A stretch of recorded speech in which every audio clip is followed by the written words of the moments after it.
Prezados amigos, prezados irmãos, hoje eu gostaria de convidar a todos para a gente refletir um pouco sobre o tema limpeza interior. E eu me utilizei para as nossas reflexões da noite de hoje, o Evangelho segundo o Espiritismo, capítulo 8, item 9. Então, começando, para a gente prosseguir na nossa análise, lá no Evangelho segundo o Espiritismo, capítulo 8, item 9, está o seguinte: enquanto ele falava, um fariseu lhe pedia que fosse jantar em sua companhia. Jesus foi e sentou-se à mesa. O fariseu entrou então a dizer consigo mesmo: por que não lavou ele as mãos antes de jantar? Isso na época era comum, né? O pessoal, antes de fazer qualquer refeição, eles tinham o hábito de lavar as mãos até o cotovelo. Disse-lhe, porém, o Senhor: vós outros, fariseus, pondes grande cuidado em limpar o exterior do copo e do prato. Entretanto, o interior dos vossos corações está cheio de rapinas e de iniquidades. Insensatos que sois! Aquele que fez o exterior não é o que faz também o interior? Isso está lá em Lucas, capítulo 11, versículos 37 a 40.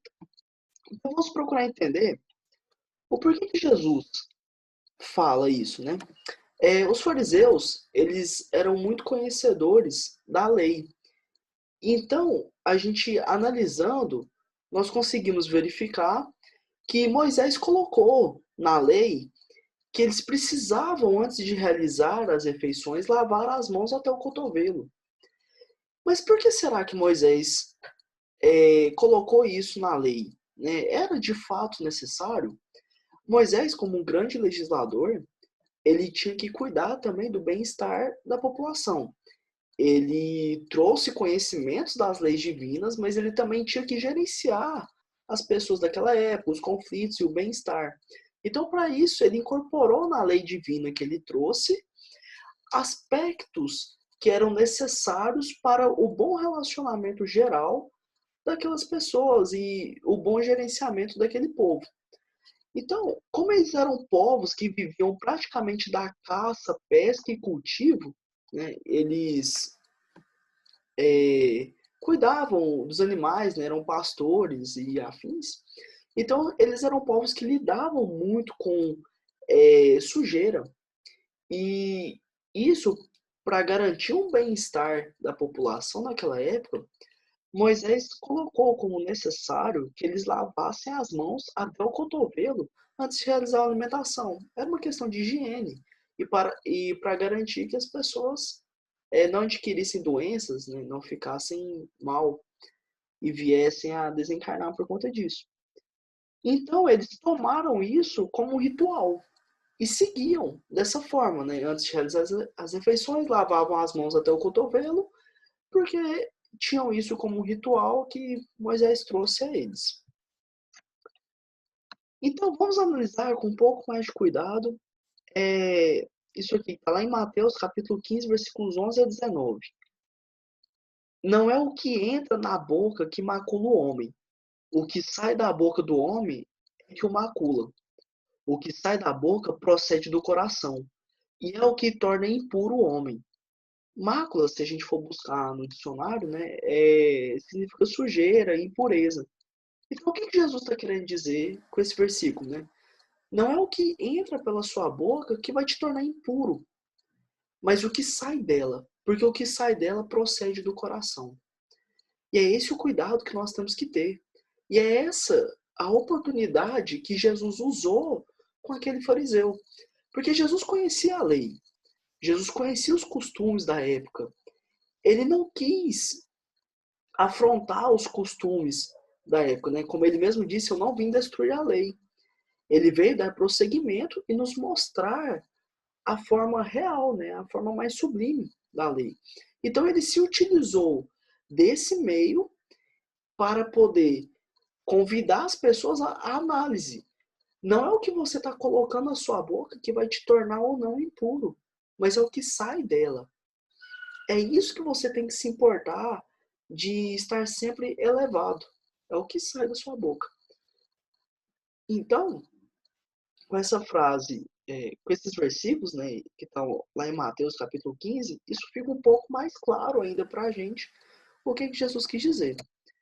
Porque se a gente analisar, né, porque ele fala assim, o que sai da boca procede do coração.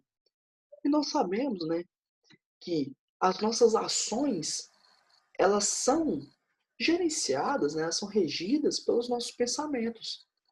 E os nossos pensamentos são regidos pelos nossos sentimentos. Analisando de forma bem simples, né, uma pessoa que é harmoniosa, pacífica, ela vai ter pensamentos dessa mesma ordem. Né? Vão ter pensamentos que sempre entrem de acordo com a paz do ambiente, para manter a paz do ambiente, e suas ações seguirão a mesma linha de pensamento. Uma pessoa, por exemplo, gananciosa, avara, ela vai ter pensamentos sempre voltados para o dinheiro, para tentar ter mais bens materiais, para tentar crescer nesse sentido, e as suas ações vão seguir os moldes do seu pensamento. As suas ações vão ser sempre em como conseguir mais bens materiais, em como conseguir progredir e afins. Então, esse é o cuidado que nós temos que ter. Mas é muito difícil, às vezes a gente não dá conta ainda de controlar tudo isso, porque cabe a nós conseguir controlar os nossos sentimentos, conseguir controlar os nossos pensamentos e as nossas ações. É claro que é mais fácil o contrário do que eu acabei de falar, né? Controlar primeiro as ações, depois os pensamentos e por último os sentimentos. Mas é um processo de esforço íntimo. Né? Como Emmanuel nos fala, o esforço antecede a espontaneidade. Então, se a gente fosse esforçando em só pensar coisas boas, só sentir coisas boas, em tentar não ficar nutrindo sentimentos menos nobres e menos elevados, em não ficar alimentando esse tipo de pensamento, com o tempo isso vai se tornar algo natural. E nós estaremos fazendo isso sem nem sequer perceber. Então, a nossa evolução, nós estamos aqui para evoluir, moralmente e intelectualmente. A nossa evolução passa por esse controle nosso, por esse autocontrole que nós temos que ter. Jesus utiliza-se do termo lavar as mãos para exortar as pessoas daquela época à limpeza interior. Mas vamos procurar analisar o que é limpeza. Limpeza, se a gente for buscar no dicionário, é o ato ou efeito de retirar sujeiras e manchas. Retirar de algo matérias estranhas, ou que é prejudicial ou visto como sujeira. Mas olha que interessante esse termo, retirar de algo matérias estranhas ou que é prejudicial. Ora, a sujeira em nossos pensamentos e sentimentos nos é prejudicial? Sim, sem dúvida. Quando nós nos sintonizamos sempre com padrões vibratórios menos elevados, nós estamos, direto ou indiretamente, nos prejudicando. Porque nós estamos atrapalhando a nossa marcha para o progresso. Estamos entrando em sintonia com nossos irmãozinhos, ainda ignorantes. E com isso, estamos abrindo portas não só para que algo de ruim possa nos acontecer, mas estamos nos tornando invigilantes. E com isso, abre margem para que nós façamos algo que possamos nos arrepender no futuro, que não entre em concordância com as leis de Deus. Porque Jesus, ele nos falou, né? Vigiai e orai. Então nós temos que nos vigiar constantemente para buscarmos sempre padrões elevados. E a oração, ela nos dá o suporte para isso, porque com ela nós conseguimos entrar em sintonia com os planos superiores, com os planos mais elevados da vida. E como assim retirar de algo matérias estranhas? Será que isso se aplica a nós? Claro. Nós somos criados, né? Todos nós temos a centelha divina dentro de nós. E a centelha divina, ela é pura. E ela não aceita sujeira. Então, quando nós estamos limpando o nosso interior, nós estamos tirando de nós a sujeira que nós mesmos nos colocamos por meio das nossas atitudes, por meio dos nossos pensamentos, por meio dos nossos sentimentos.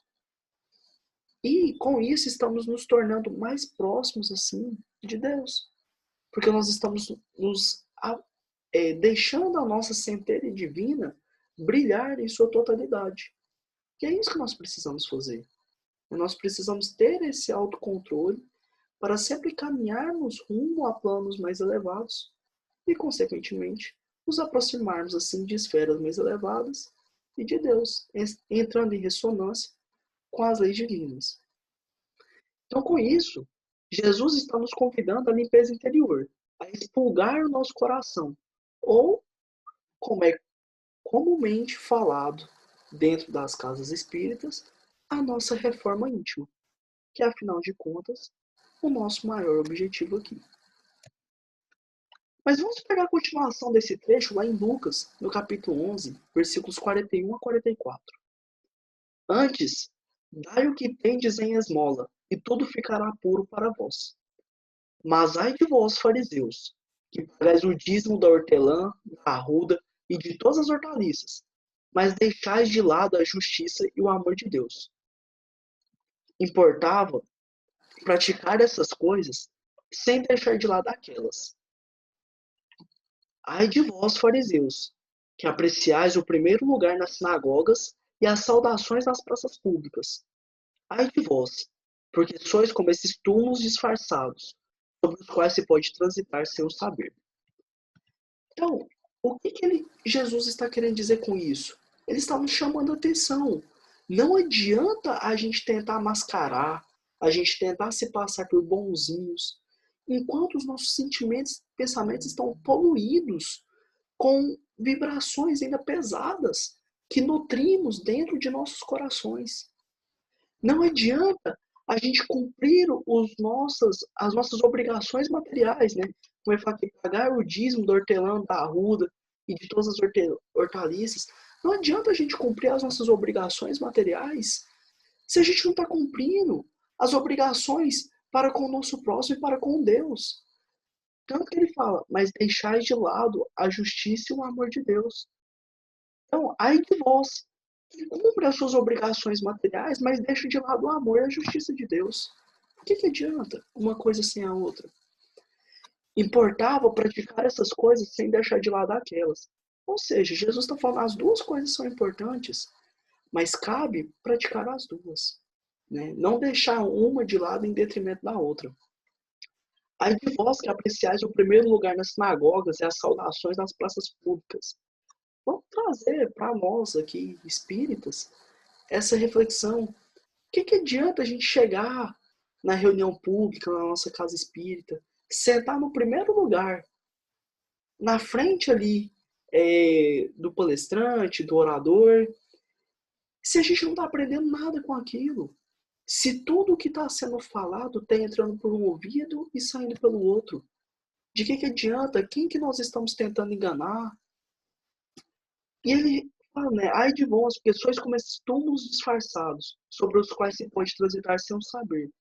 Ele está se referindo aos túmulos caiados, né? Que são aqueles túmulos bonitos por fora, né? Cheios de enfeites, que chamam a atenção, mas que por dentro eles estão podres. Então nós estamos muitas vezes agindo da mesma forma. Estamos mostrando algo que nós não somos. Estamos mostrando um exterior que não existe no interior. E Jesus nos chama a atenção para isso. Né? Porque os povos daquela época, ele cita muito os fariseus, porque os fariseus eram os povos que tinham muito conhecimento da lei, porque eles eram bastante estudiosos, mas colocavam um pouco em prática. E será que às vezes nós não estamos sendo os fariseus daquela época? Estamos tendo conhecimento dos ensinamentos, estamos frequentando ambientes de luz, mas a nossa real intenção ali não é em crescer, não é em limpar o nosso interior, não é em fazer uma autoanálise e procurar avaliar no que eu posso ser melhor do que eu fui ontem. Paremos para analisar um pouco. O que eu posso fazer para ficar mais em sintonia com as leis de Deus? Será que é só buscar o conhecimento? E como mais que eu posso colocar isso em prática? Lá no Evangelho segundo o Espiritismo, no capítulo 8, item 10, o Kardec nos fala um pouco, né, a respeito do objetivo da religião e comenta um pouco a respeito disso. Eu resumi em 3 tópicos, mas eu recomendo a leitura para todos, porque o objetivo da religião, de forma simples e prática, toda e qualquer religião tem como objetivo conduzir o homem a Deus. Toda religião séria tem esse objetivo. E por conta disso, ela deve ser profundamente respeitada, qualquer que seja. Então, toda aquela religião em que o homem julgue poder se apoiar para fazer o mal, ou é falsa, ou está falseada em seu princípio. Porque ela não está conduzindo o homem a Deus. Porque, afinal de contas, como que uma religião que tem como objetivo conduzir o homem a Deus, se o homem pode se apoiar nela para praticar o mal, ou seja, para fazer mal à criação de Deus, como que ela vai aproximar esse homem de Deus? Não faz muito sentido, concordam? Então, paremos para analisar um pouco. E ele ainda fala, o que importa não é o culto exterior, mas é a elevação moral. O que vai importar de fato é em como a religião está sendo empregada para nos tornar pessoas melhores.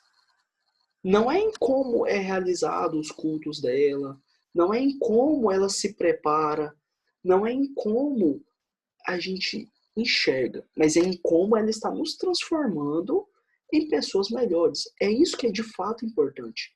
É isso que nós devemos buscar. E esse deve ser o objetivo de toda e qualquer religião séria, que é fazer com que os seguidores daquela religião, eles sejam pessoas cada vez melhores. Que eles saiam de cada culto, de cada encontro de estudo, melhores do que quando entraram. Ou mais reflexivos sobre como podem melhorar.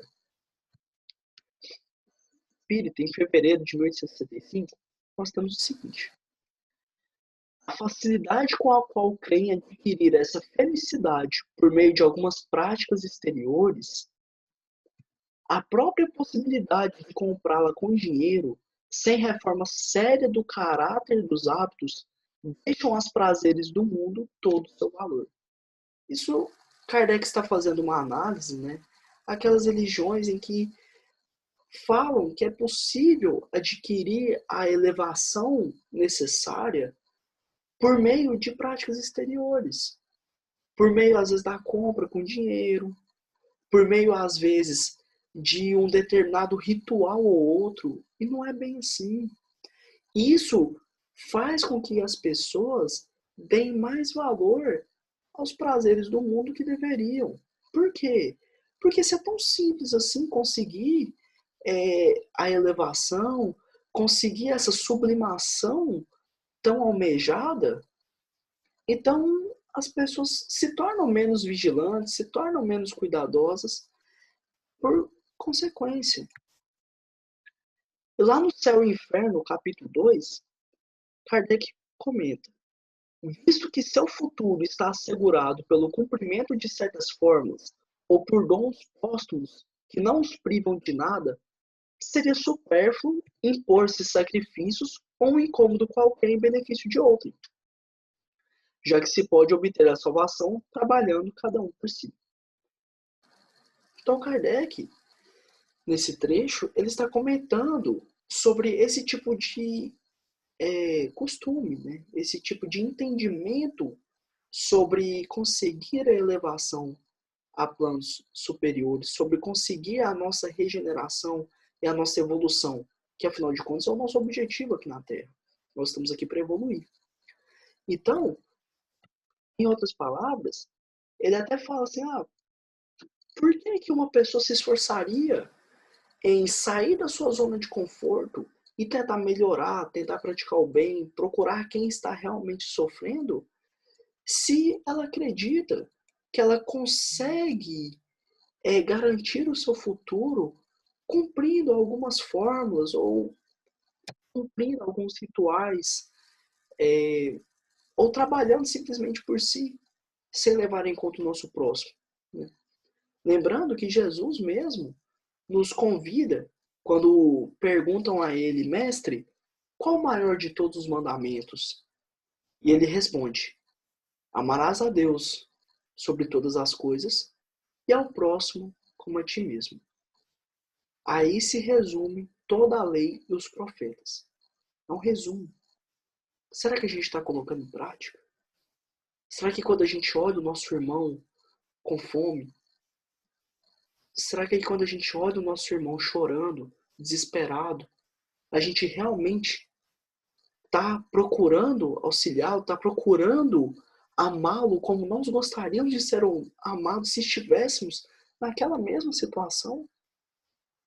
Ou será que quando a gente observa o nosso irmão cair por ignorância em um erro, em que nós não estamos cientes das circunstâncias que o levaram a cometer aquele erro, será que nós julgamos aquele irmão?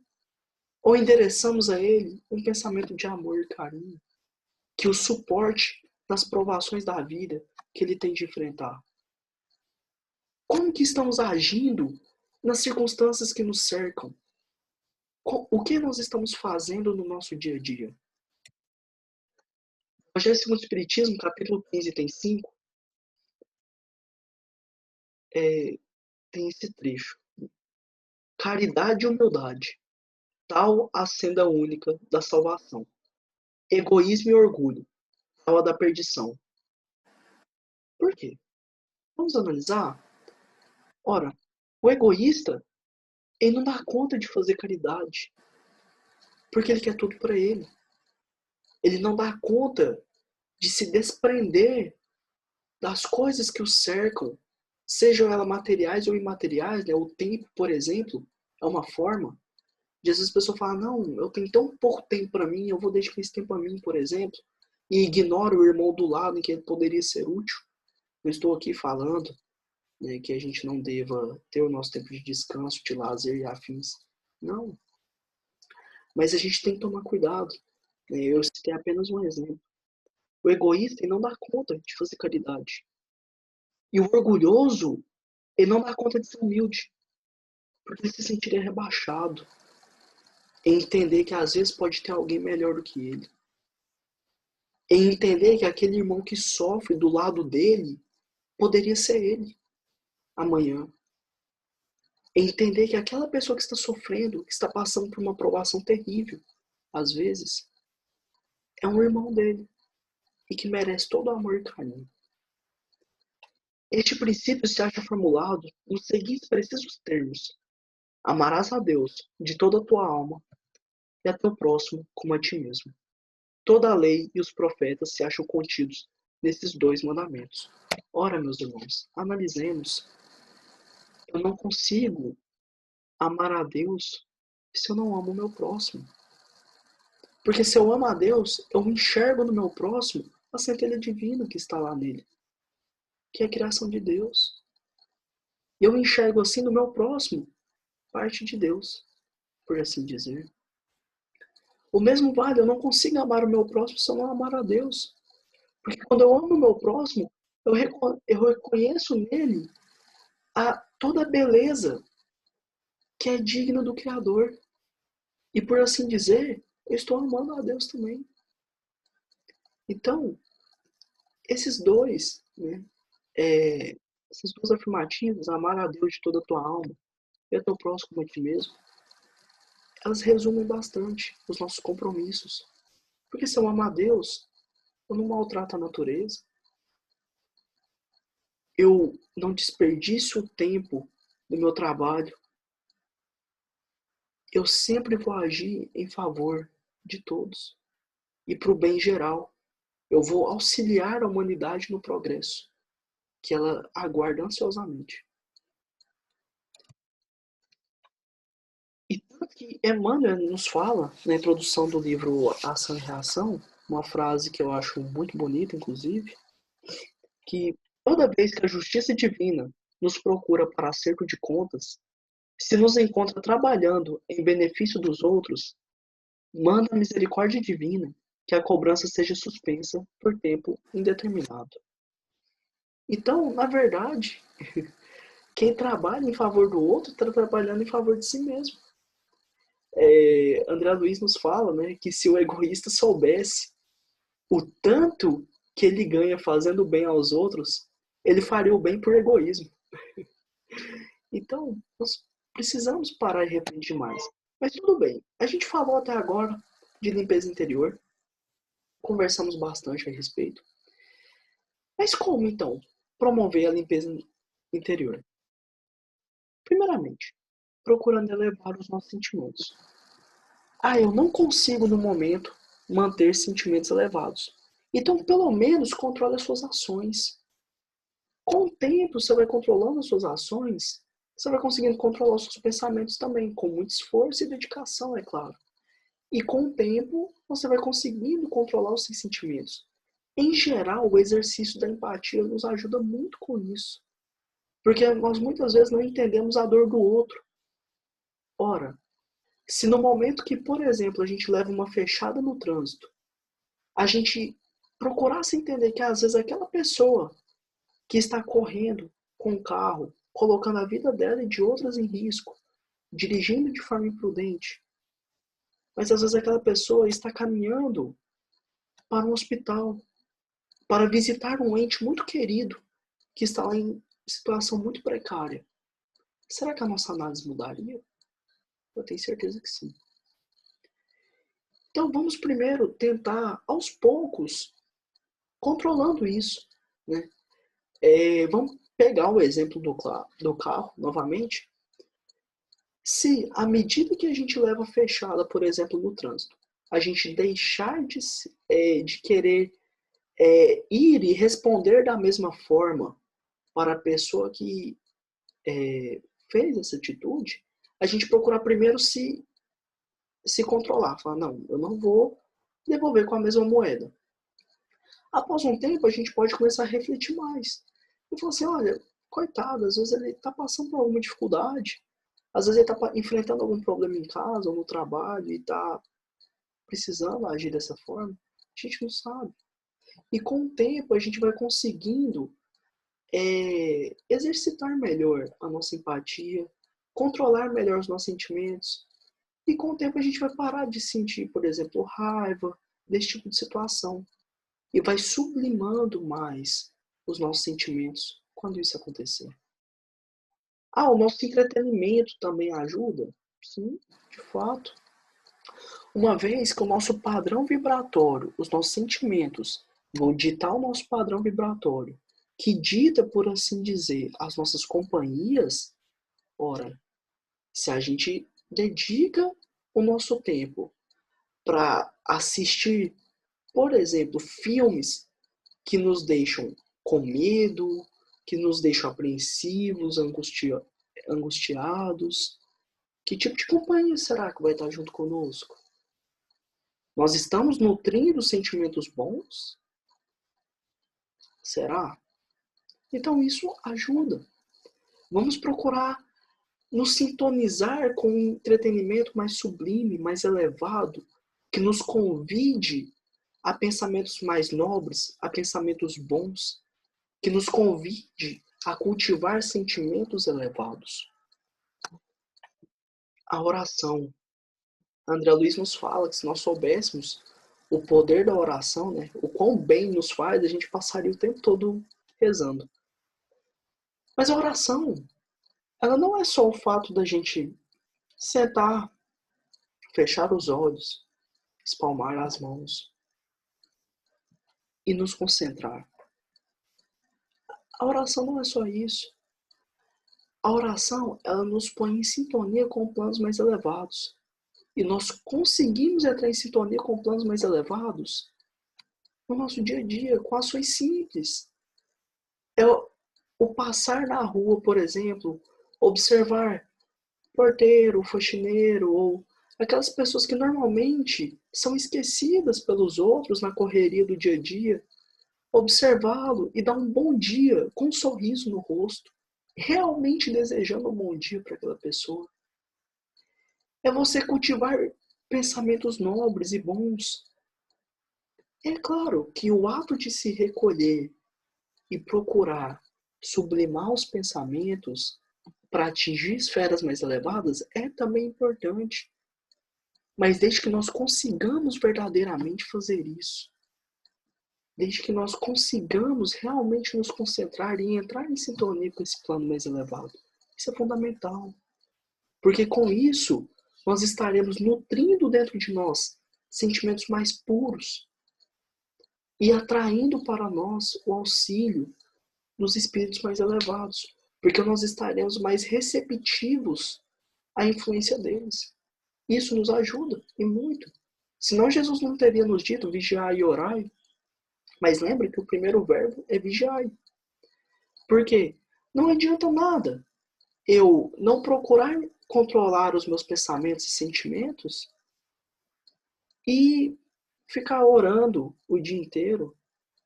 Ora, meu padrão vibratório não vai se alterar. É aquela prece, né, que às vezes a gente brinca falando assim, não está passando o teto. Então, vamos mudar os nossos hábitos verdadeiramente. Vamos procurar realmente atingir planos mais elevados. Nos concentrar, fazer uma meditação, contemplar a natureza, agradecer a luz do sol que nos aquece, que nos provê energia. Vamos agradecer a chuva que cai, admirando a beleza ao nosso redor. Isso também é uma forma de oração. O Evangelho no lar não poderia faltar. O Evangelho, ele promove para o lar uma barreira de proteção, porque ele atrai para esse ambiente o auxílio dos espíritos elevados. Então, abramos o nosso Evangelho ou qualquer livro edificante, sentamos com os nossos familiares, vamos fazer uma leitura, uma prece, tirar um momento, uma horinha do nosso dia. Na verdade, não precisa nem ser uma hora, coisa de 20 minutos, 30, na nossa semana, desde que seja, né, um dia e um horário fixo para a espiritualidade conseguir se organizar e estar presente conosco, nos dando todo o amparo e o suporte necessário. Mas vamos tirar ali 20, 30 minutos da nossa semana para a gente fazer uma leitura edificante, conversar com os nossos entes amados e procurar em conjunto, em família, nessa unidade abençoada, nos concedida pela providência, para poder crescer e evoluir, aprender um pouco mais, estreitar os laços, nos afinizar. Né? Quantos de nós, às vezes, no dia a dia, não temos chance de conviver muito bem com os filhos, esposa, marido, né? Com o nosso cônjuge? Então vamos aproveitar esses momentos não só para estudar as leis de Deus e evoluir um pouco moralmente, mas também como um momento de fortalecimento da família, comunidade divina, como escola abençoada a nós concedida. Para encerrar as nossas reflexões no dia de hoje, né, eu gostaria de encerrar com uma frase de Kardec, que quando o amor ao bem dirige os sentimentos e o pensamento, as ações, inegavelmente, são corretas e dignificadoras.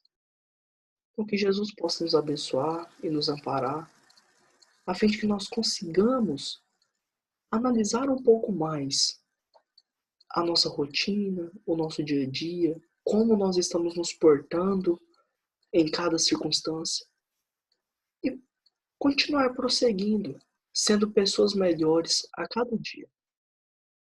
Que assim seja.